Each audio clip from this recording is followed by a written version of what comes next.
Wahai anakku yang tercinta, Imam Hatimul Asham pernah ditanya oleh gurunya Imam Syakik Al-Balkhi rahimahumallahu ta'ala. Ujar gurunya, engkau telah belajar daripadaku selama 30 tahun lamanya. Maka apakah ilmu yang telah engkau dapatkan daripadaku, wahai Hatimul Asham? Hatimul Asham menjawab, aku telah dapat menghasilkan 8 faidah daripada segala yang aku pelajari. Pada himmahku 8 faidah ini sudah memadak untukku, sudah cukup untukku. Karena aku mengharapkan padanya keselamatan dan kesejahteraanku pada hari kiamat nanti. Jadi 30 tahun menuntut ilmu, 8 macam inilah kesimpulan daripada yang dituntut selama 30 tahun oleh Hatimul Asham kepada gurunya Syakik Al-Balkhi.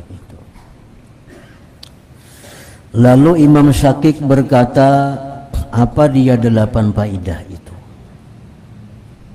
Imam Hatimul Asham menjawab, 8 faidah itu ialah: faidah yang pertama, sesungguhnya aku telah melihat kepada makhluk-makhluk yang ada di dunia ini. Lalu aku mendapati bagi setiap makhluk ini mesti ada sesuatu yang dikasihinya dan diasyikinya.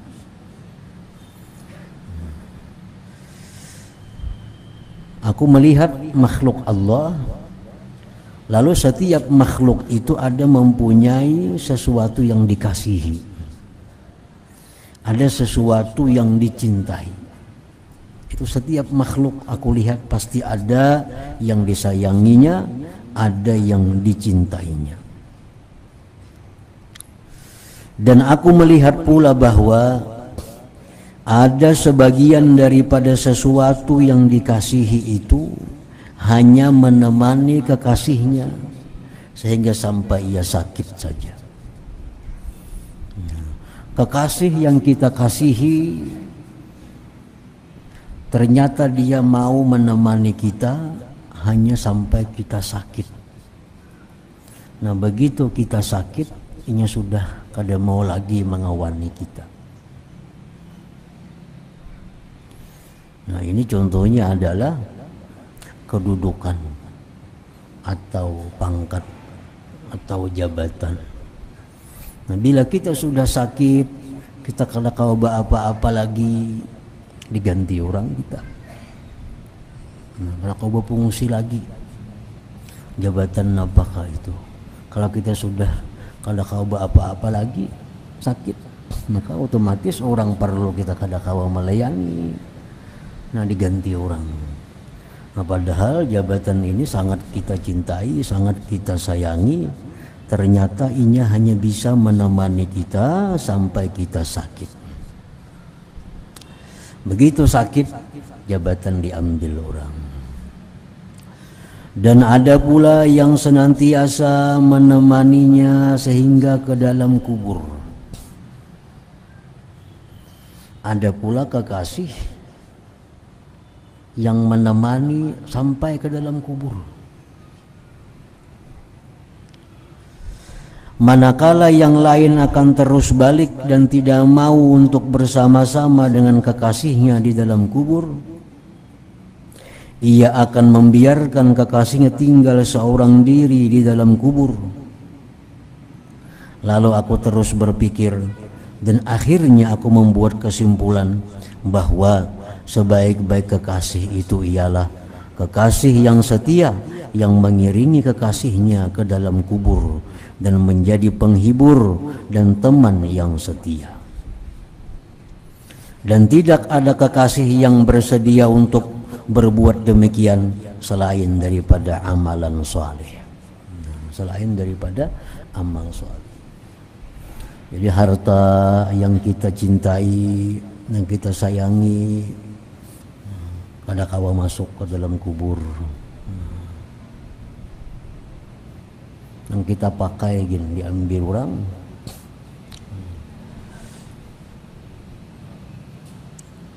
Keluarga jelas sudah kada mau masuk ke dalam kubur juga mengawani. Nah, selain yang mau masuk ke dalam kubur adalah amal soleh. Sembahyang kita membaca Quran. Nah itu yang menemani kita ke dalam kubur. Dan tidak ada kekasih yang bersedia untuk berbuat demikian selain daripada amalan soleh. Maka aku terus menjadikan amalan soleh ini sebagai teman dan kekasihku, supaya ia dapat menerangi kuburku dan menghibur hatiku, dan sudah pasti ia tidak akan meninggalkan aku duduk bersendirian di dalam kubur itu. Nah, artinya ini bukan larangan menyayangi harta, bukan larangan menyayangi keluarga, bukan larangan menyayangi jabatan, tetapi Sidin di sini menjelaskan bahwa agar sayang kepada hal-hal itu masih di bawah dibanding dengan sayangnya kita kepada amal saleh. Nah, ayo aja sayangi keluarga, tapi kita lebih sayang amal saleh. Jangan sampai kita mengurusi keluarga lalu kita kadang lagi beramal. Nah ini ngarannya salah, karena yang kita perjuangkan harta benda keluarga ini kadang kau mengawani kita sampai akhir. Jadi sayangi aja keluarga, tapi amal saleh lebih sayang lagi. Sayangi aja harta, tapi harta ini disayangi supaya jadi amal saleh. Nah jabatan disayangi supaya jabatan itu jadi amal saleh. Manusia yang rugi adalah manusia yang mengurusi jabatan, mengurusi keluarga, mengurusi harta, meninggalkan amal saleh. Nah ini yang rugi. Ini yang rugi. Jadi mati-matian menyayangi harta, kedudukan, keluarga. Amal saleh kada tak urus lagi, amal saleh ketinggalan. Padahal yang bujur-bujur membantu kita kaina di akhirat, mulai dalam kubur sudah kelihatan itu adalah amal saleh.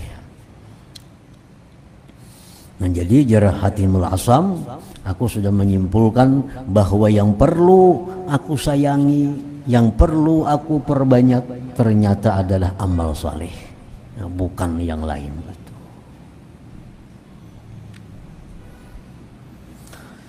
Nah itu faedah pertama yang kukaji selama 30 tahun tadi. Faedah kedua, sesungguhnya aku melihat sekalian makhluk ini senantiasa mengikuti kehendak nafsu mereka dan bersegera menunaikan apa jua kehendaknya nafsu itu. Karena nafsu ini selalu menjanjikan kelezatan yang cepat. Nafsu ini menjanjikan kebahagiaan yang cepat tanpa memandang akibat. Nah itu gawian nafsu. Sifat nafsu memang demikian. Penting ambil ini keuntungan, makan ini yang lezat. Urusan akibat tuh kaina. Urusan akibat tuh kada ada urusan. Itulah nafsu. Lain dengan akal. Nah kalau akal ini selalu memandang akibat. Makan ini akibatnya apa? Melakukan ini akibatnya apa? Nah itu akal. Akal. Itu akal yang bertolak belakang dengan nafsu 180 derajat. Nafsu ini memikirkan yang segera, sedangkan akal memandang akibat. Nah aku melihat, ujar Imam Hatimul Asam, manusia ini selalu menuruti kehendak nafsunya. Kehendak nafsu. kada memikirkan akibat. Lalu aku memikirkan firman Allah Ta'ala yang berbunyi, wa amma man khafa maqama rabbih wa nahan nafsa 'anil hawa fa innal jannata hiyal ma'wa. Maksudnya, dan adapun orang yang takut akan berdiri di hadapan Tuhannya dan ia menahan nafsu daripada kehendak-kehendaknya, maka akan dijadikan baginya surga itu sebagai tempat tinggalnya. Nah, orang yang mampu menahan nafsu itu dijanjikan Allah surga tempatnya. Menahan nafsu ini artinya bukan menahan 100%. Amun nafsu ditahan 100%, matian kita. Nafsu itu ditahan bila mana kada sesuai dengan petunjuk akal. Nafsu diteruskan bila sesuai dengan petunjuk akal. Nafsu hendak ini, nah akal kita fungsi akal, mun aku ambil tuh akibatnya apa? Oh, akibatnya bagus, bisa bagus. Akibatnya ini itu kebaikan. Nah, laksanakan. Kehendak nafsu ini, tapi akibatnya nih bisa jadi dosa, bisa jadi maksiat, jadi mudarat. Nah, akal kada memberi akan tahan. Nah, itu artinya menahan nafsu, bukan menahan seluruhnya kada.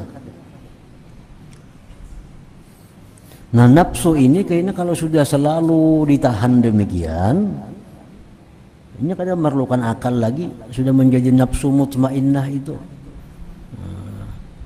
Kadang memerlukan petunjuk orang lagi. Kalau sudah nafsu jadi mutmainnah, ini kebiasaan sebelah ini ditahan, belah ini ditarusakan, ini ditahan, ini tarusakan. Kebiasaan.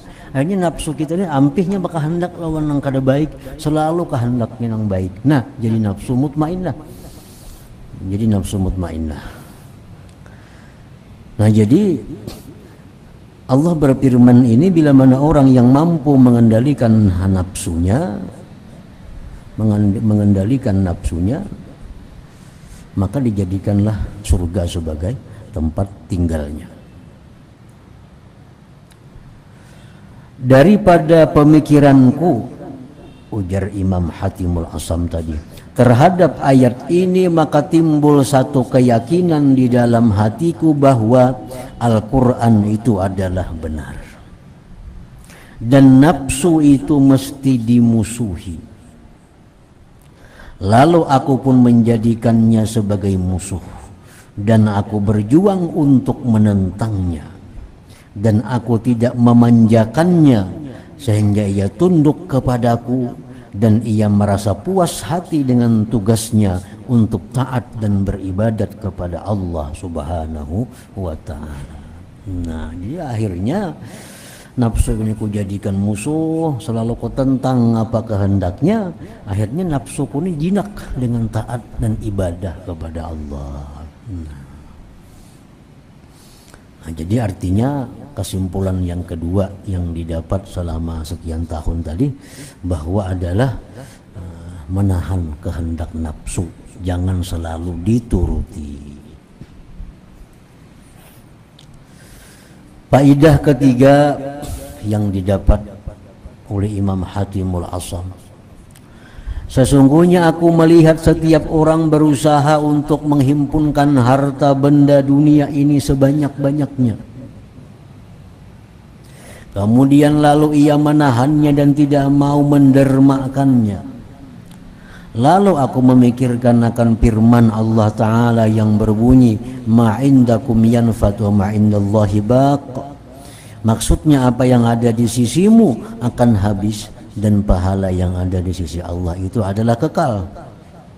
Lalu aku pun terus suka mengorbankan apa jua yang aku dapatkan daripada harta benda dunia, dan aku suka membahagikannya di kalangan fakir dan miskin, supaya harta benda itu menjadi pahala yang tersimpan di sisi Allah Subhanahu wa ta'ala.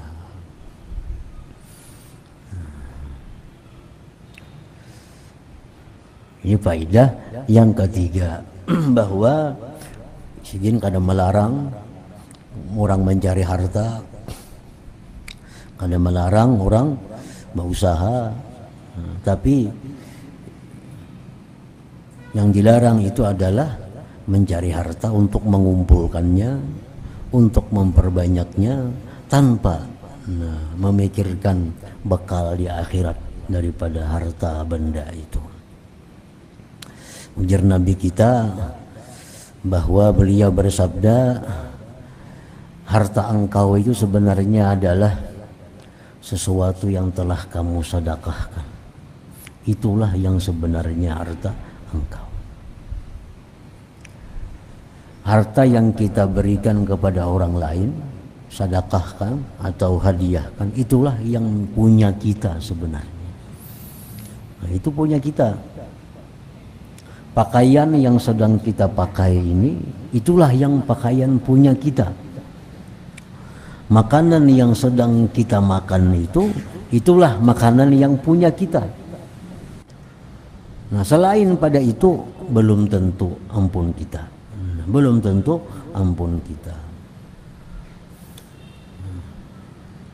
Jadi kadang mustahil orang di dalam dunia ini kaya raya, di akhirat miskin, di akhirat kena miskin, hina. Kenapa? Karena kekayaannya ditinggalnya di dunia. Kekayaan ditinggal di dunia.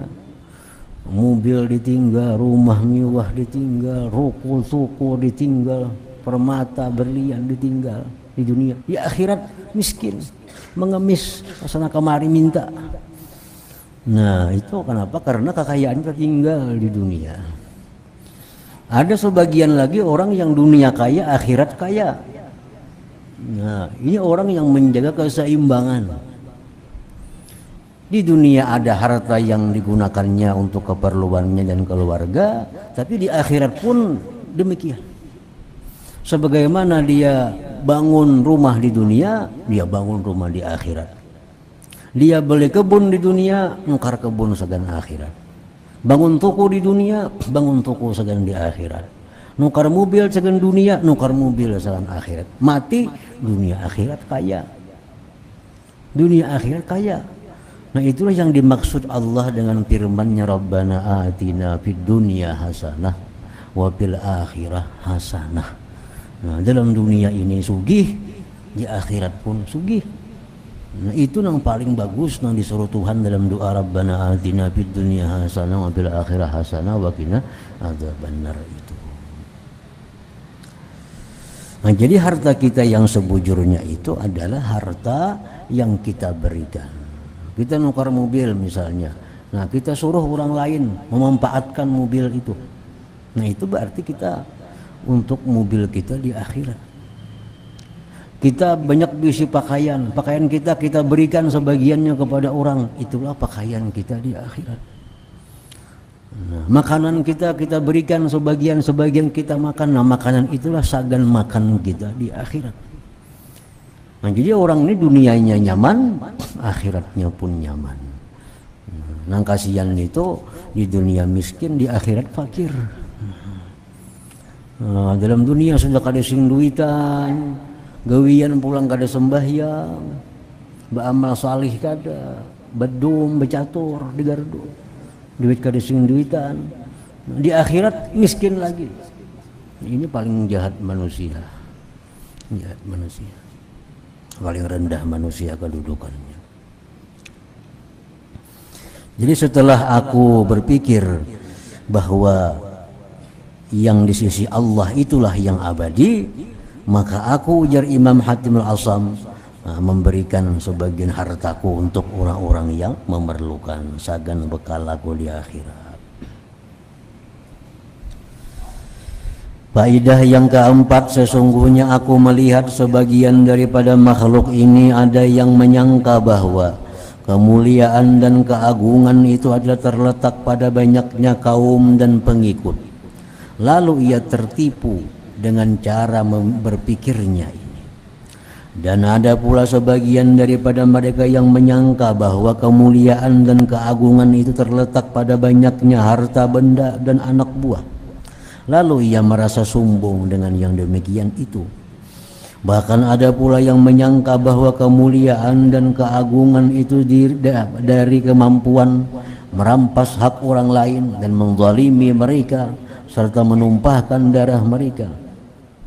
Dan ada juga yang menyangka bahwa kemuliaan dan keagungan itu dari sebab banyak membuang-buang harta dan melakukan perbuatan mubazir dan keterlaluan dalam berbelanja. Lalu aku memikirkan firman Allah Ta'ala yang berbunyi, inna akramakum indallahi atqakum. Maksudnya sesungguhnya orang yang paling mulia di sisi Allah Ta'ala itu ialah orang yang paling tinggi ketakwaannya. Maka aku pun memilih jalan takwa untuk mendapatkan kemuliaan. Dan aku yakin dengan sepenuh hati bahwa apa yang disebutkan di dalam Al-Quran itu benar. Dan sangkaan-sangkaan mereka yang saya sebutkan tadi semua adalah batil dan palsu belaka.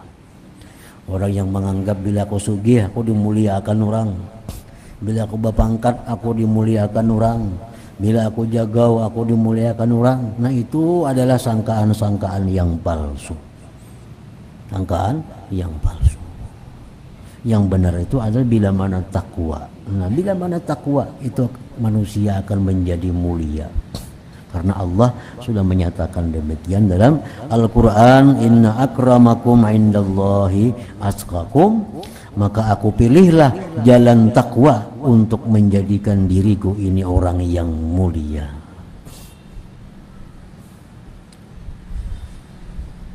Nah, faidah yang kelima, sesungguhnya aku melihat ramai orang yang saling maki-memaki dan umpat-mengumpat.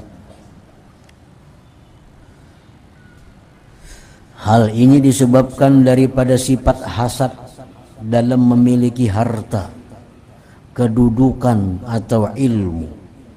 Nah, ini sifat manusia. Gibah menggibah, maki-memaki. Masalahnya itu kenapa? Karena ada dengki. Nah, apa yang didengkiakan itu bisa harta, bisa kedudukan, bisa ilmu. Lalu aku memikirkan firman Allah Ta'ala yang berbunyi, nahnu qasamna bainahum ma'isyatahum bil hayatid dunya. Maksudnya, dan sesungguhnya kamilah yang membahagikan segala sumber kehidupan mereka di atas dunia ini. Biar Tuhan sudah kami bagi, belum ada muncul orangnya di dunia, sudah ada tulisannya di Lauhil Mahfuz, jatah yang diberikan kepadanya itu. Nahnu qasamna bainahum ma'isyatahum bil hayatid. Kami telah membagi. Belum lagi orangnya lahir ke dunia, sudah ada. Si fulan selama hidupnya akan dapat rezeki ini sekian, dapat rezeki duit sekian, dapat rezeki ternak sekian, dapat rezeki ini sekian. Nah, maka aku pun paham bahwa pembagian segala nikmat itu adalah daripada Allah Ta'ala, sejak daripada alam azali lagi. Sejak alam dahulu sudah dibagi oleh Allah. Oleh karena itu aku tidak pernah hasad akan siapa, dan aku merasa puas hati dengan pembahagian yang telah dilaksanakan oleh Allah Subhanahu wa Ta'ala itu. Kada ada gunanya, kada ada untungnya orang yang dengki itu, karena ini kada akan bisa melawan apa yang sudah diputuskan oleh Allah Subhanahu wa Ta'ala. Allah memberikan rezeki kepada si fulan itu hari ini 10 juta. Itu sudah keputusan Tuhan. Di masa azali, masa belum ada kita, diputuskan kita pada hari ini tanggal dapat duit 10 juta. Kayak apa aja orang menghalangi, kayak apa aja orang mahiri, dengki, kada akan bisa. Duit itu pasti akan sampai kepada kita 10 juta.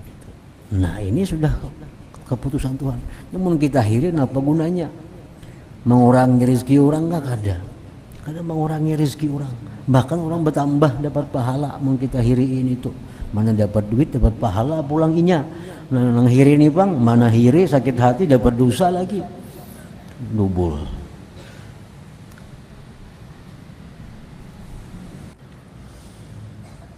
Nah jadi oleh karena itu Jasidin aku paham bahwa segala nikmat itu adalah daripada Allah Ta'ala sejak daripada alam azali lagi.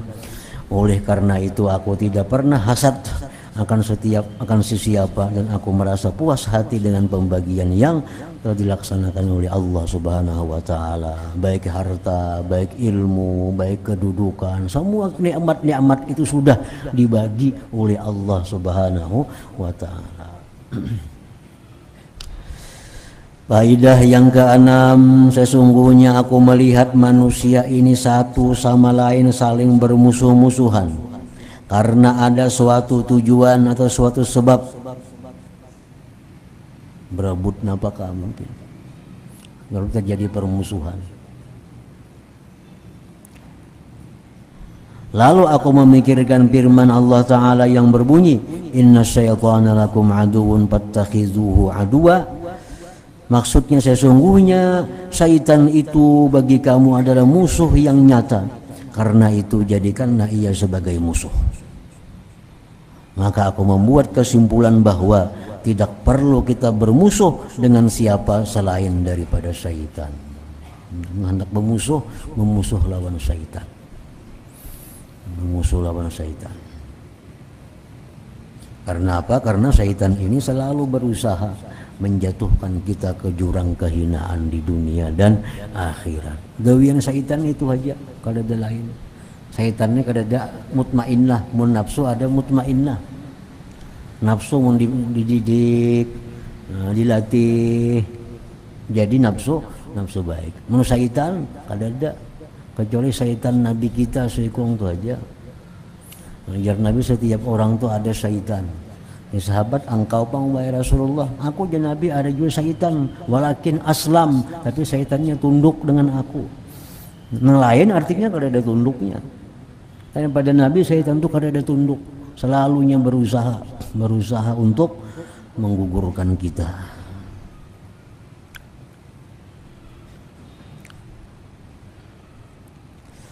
Maka aku pun membuat kesimpulan bahwa tidak perlu kita bermusuh dengan siapa selain daripada syaitan. Faidah yang ketujuh yang ku ambil dari guru ujar Hatimul Asam, sesungguhnya aku melihat setiap orang bersungguh-sungguh dan berusaha dengan sepenuh tenaga untuk mencari makan dan sumber kehidupan. Dan terkadang ia terpaksa mengambil yang syubhat dan yang haram. Ia terpaksa menjual harga dirinya dan air mukanya. Lalu aku memikirkan firman Allah Ta'ala yang berbunyi, wa ma min dabbatin fil ardi illa 'ala Allah rizquha.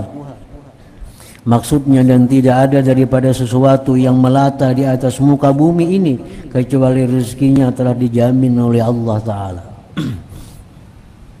Maka aku pun mengetahui bahwasanya rezekiku di tangan Allah dan telah dijamin oleh Allah Ta'ala. Lalu aku hanya sibuk mengerjakan ibadah kepadanya dan aku putuskan segala harapanku dengan selain daripada Allah Subhanahu wa Ta'ala. Hartanya jaminan Allah. Dikisahkan dalam sebuah kisah, Hatimul Asam ini orangnya kada kaya, bahkan tergolong miskin. Nah, satu hari beliau ini hendak naik haji, anak banyak, kakawanan sidin bawa naik haji. Di sini kayaknya aku bepadah lawan anak biniku,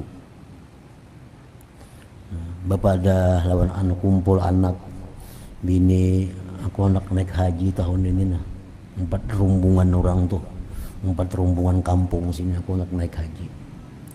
Ujar nang bini, jarna anak mun pian naik haji mana ongkosnya? Ongkosnya mana? Meninggali kami mana? Sekian di rumah kan naik haji beberapa waktu lawas, pakai unta dari Iran ke Saudi itu ke Makkah. Jadi jarang bini paraya atulak. Banyak kelaparan kami tinggalkan. Ya anak nangganal kayak itu juga. Kita rumah sudah jauh pada orang di sini. Pun pian tulak siapa nang memperhatikan di sini. Ada seorang perempuan nang halus, anak nang paling bungsu. Uji anak perempuan nang paling halus ini, ayo bahaya pian tulak. Allah aja menjaga akan kami sini gina. Ya, kami makan nggak kadakah begitu. Tuhan ada aja, kadang mungkin Tuhan akan membiarkan kami kelaparan di sini. Jadi bingung nang mama, bingung anak maharatnya halus ini artinya. Jahatimul asam ini anakku ini ma'rifat lawan Tuhan yang paling halus nih. Dan ini nang kuturuti, pendapat ini nang kuturuti. Nah, jadi hatimul asam berangkat 4 rombongan. Basa ngokada, bakal apa kadada juga. Rumah ditinggalkan demikian. Berangkatlah hatimul asam menuju Makkatul Mukarramah. Nah, beberapa hari di rumah nih, sekadar ditinggali. Nah, habis bahan makan, habis apa habis. Sudah mulai kelaparan di rumahnya. Nah, pada suatu malam ada seorang amir. Untuk kita amir itu kayak di sini gubernur lah, amir itu. Nah, sasat kehilangan kawan-kawannya sewaktu berburu. Nah, amir ini lawan rombongan ini berburu. Terpisah malam itu. Amir ini kalau dapat lagi mencari kawan di mana, pengawal di mana anak buah. Sehingga si Amir ini kehausan, kelaparan. Ada rumah bertemuan mesti rumah halus sebuah. Nah, dikatuk rumah itu. Ya Amir, adakah makanan? Kami bikin kelaparan di sini di rumah sini. Ya Amir, banyu bang ada, banyu banyak. Nah, minum ya Amir, minum. Kada tahu pada Amir nih, pada gubernur kada tahu. Minum. Mana abahnya ini, kisahkannya abahnya naik haji ini. Nah, Amirnya sudah minum. Lalu Amir ini nang pengawal ini abut dia mencari kemana si gubernurnya kada ada. Akhirnya bertemuan di rumah situ.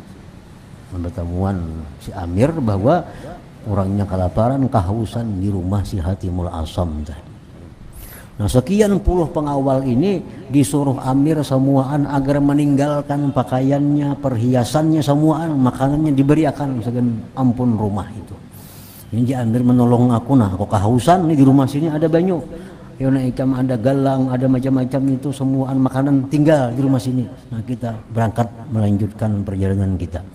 Nah, jadi makanan ditinggal semuaan di rumah Hatimul Asam tadi. Sampai datang Hatimul Asam, makanan tadi masih ada lagi. Nah, peninggalan si Amir dan pengawal-pengawalnya tadi. Nah, ini kisah nang di rumah ditinggalkannya Amir tadi. Membuktikan bahwa apa nanjar anak halus tadi, Tuhan kada akan membiarkan kita kelaparan di sini. Pasti ada Tuhan memberikan jalan-jalan untuk datangnya rezeki tadi. Nah, jadi itu keyakinan daripada seorang anak halus Hatimul Asam tadi. Nah, Hatimul Asam ini di perjalanan ada berduit juga. Nah, kada berduit juga, kada makanan diberi orang makan, belak ada ya kada. Ada orang sugih di rombongan itu garing. Sudah diobati macam-macam kada muju ampi. Ya, orang sugih itu ada kada sih orang saleh yang bisa mendoakan lawan Tuhan supaya aku ni sigar. Jurang ada tuh Hatimul Asam di belakang sana. Kiau Hatimul Asam. Dia kiau Hatimul Asam. Berdoa lawan Tuhan supaya sigar orang sugih ini kawan naik haji. Sigar nang sugih. Nah, berapa dinar diberi Hatimul Asam duit oleh si orang sugih tadi. Sampai kawa ke Madinah, kawa boleh karo menukar ule-ule labihan duitnya itu lagi. Jadi itu membuktikan keyakinan si jin bahwa wa ma min dabbatin fil ardi illa 'ala Allah rizquha. Faedah yang ke-8 yang terakhir yang kuambil daripada guru selama 30 tahun menuntut ilmu, sesungguhnya aku melihat setiap orang ada memiliki sesuatu yang menjadi pegangannya. Sebagian mereka menjadikan dinar dan dirham sebagai pegangan, dan yang lain pula menjadikan harta dan kerajaan sebagai pegangan, dan ada pula yang menjadikan kemahiran atau pekerjaan sebagai pegangan hidup maksudnya. Bahkan ada orang yang menjadikan hamba Allah sebagai pegangannya. Lalu aku memikirkan firman Allah Ta'ala yang berbunyi, wa may yatawakkal 'ala Allah wa huwa hasbuh, innallaha balighu amrih, qad ja'alallahu likulli syai'in qadra. Maksudnya, dan siapa yang bertawakal kepada Allah, maka Allah pasti akan mencukupkannya. Sesungguhnya Allah Ta'ala itu mempersampaikan segala urusannya, dan sesungguhnya Allah Ta'ala telah menjadikan bagi setiap sesuatu itu kadar yang telah ditentukan. Maka aku pun terus bertawakal kepada Allah, maka Allah mencukupkan akan daku, dan Allah itu ialah sebaik-baik tempat berserah diri. Jadi itulah 8 ilmu yang ulun ambil wahai guru selama mengaji lawan pian 30 tahun itu. Lalu Syakik Al-Balkhi berkata kepada Hatimul Asam, jar si guru nih, semoga Allah senantiasa memberi taufik kepadamu wahai Hatimul Asam. Sesungguhnya aku telah membaca Taurat, Injil, Zabur, dan Quran. Maka aku mendapati isi keempat kitab ini adalah beridar pada membahas 8 masalah yang engkau sebutkan tadi. Intinya yaitu juga, intinya itu. Baik Taurat, Zabur, Injil, Quran, intinya iya 8 perkara itu. Dan siapa yang beramal dengannya, maka sebenarnya ia telah beramal dengan keempat kitab yang aku sebutkan tadi. Orang yang bisa melakukan 8 hal ini wahai Hatimul Asam, berarti dia bukan hanya mengamalkan Quran, dia mengamalkan seluruh kitab yang diturunkan Allah Subhanahu wa Ta'ala kepada para rasul.